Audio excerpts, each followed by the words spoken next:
रचना कौन रचता है? सदगुरु। जब तक सदगुरु नहीं अर्जुन माने थे, अर्जुन नहीं माने। अर्जुन माने कब?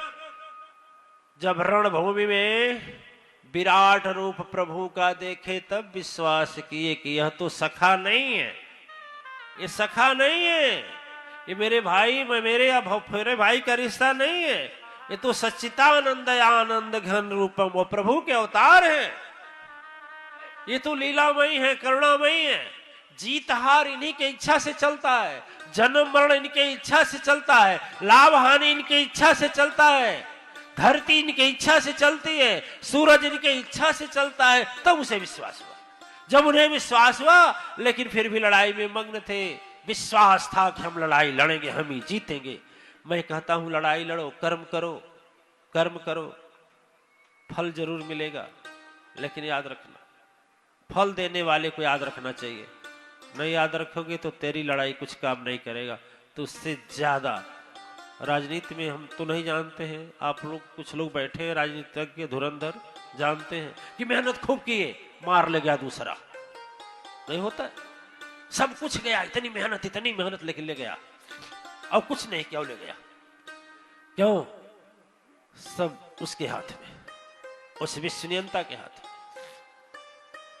दिव्य आत्माएं जब धीरे धीरे जैसे चक्र सुदर्शन घूमते घूमते घूमते घूमते घूमते घूमते घूमते 5 मिनट के अंदर इतना रूप फैलाए, इतना रूप बड़ा कि उसी में सूरज लुप्त हो गए। जब सूरज लुप्त हो गए, लुप्त तो हुए नहीं, आप तो समझ ही रहे हैं, लेकिन बादली की तरह अंधकार हो गया। जब अंधकार हो गया तो जो मदी थे, पापी थे, अहंकारी थे, अभिमानी थे, क्रोधी थे, लोभी थे, लालची थे, लंपट थे, जो गुरु की आज्ञा का उल्लंघन करने वाले थे, जो किसी तरह से कुर्सी मिल जाए, लाश पीछे चलेगा, कोई बात नहीं है, जो ऐसी बुद्धि वाले थे, सारे कूदने लगे।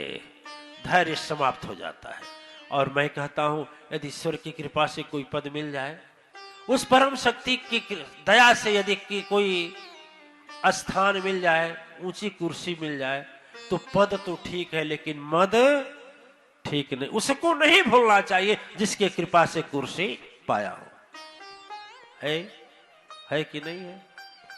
आदमी दुखी और धोखा तभी खाता है जब उनको भूल जाता है जो उसको कुर्सी दिया है।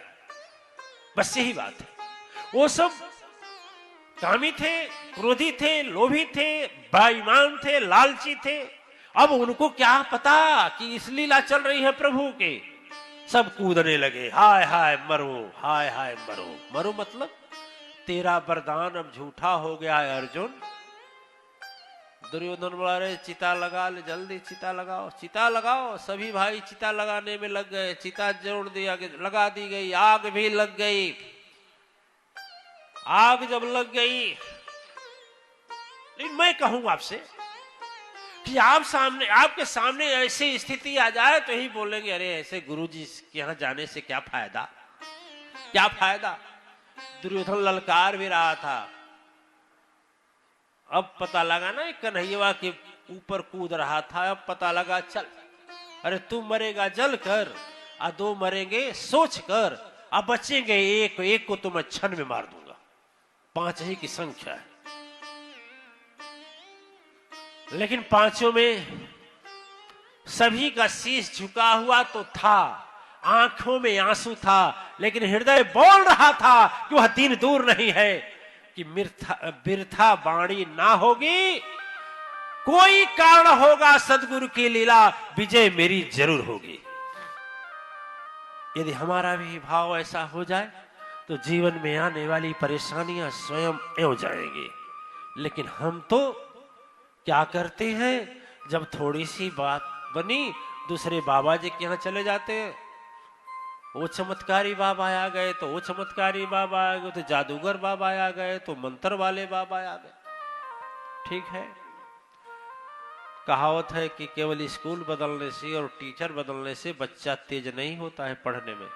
यदि पढ़ने वाला है तो किसी स्कूल में पढ़ लेगा, और नहीं पढ़ने वाला है ना तो लाख स्कूल पर भेजते रहे, कुछ नहीं करेगा। यहां सोचने समझने की बात यही है कि मौत सामने दिखाई दे रही है, और उस पक्ष की दिखाई दे रही है कि जिस ओर स्वयं धर्मावतारी युधिष्ठिर जी महाराज हैं, उसकी दिखाई दे रही है कि जिस पक्ष में स्वयं भगवान कृष्ण हैं, उसकी दिखाई दे रही है जिसके ध्वजा पर तीनों लोग का बल लेकर के स्वयं महाबजरंग बली बैठे हैं। उसके संरक्षक की मौत दिखाई दे रही है कि जो विश्व ब्रह्मांड का संरक्षक है। और बस 5 कदम की दूरी है चिता में और इसमें, 5 कदम की दूरी है, और 5 कदम के बाद ही पूरा महाभारत स्वाहा होने वाला है। सोच रहे हैं द्रोणाचार्य की आंखें नम है, अब क्या होगा? दर्द तो है, मैं अत्याचारी के साथ हूं, लेकिन मेरा शिष्य है, सत्य धर्म पर चलने वाला है, और सत्य धर्म पर आंच लगेगी, कैसे बर्दाश्त करूंगा?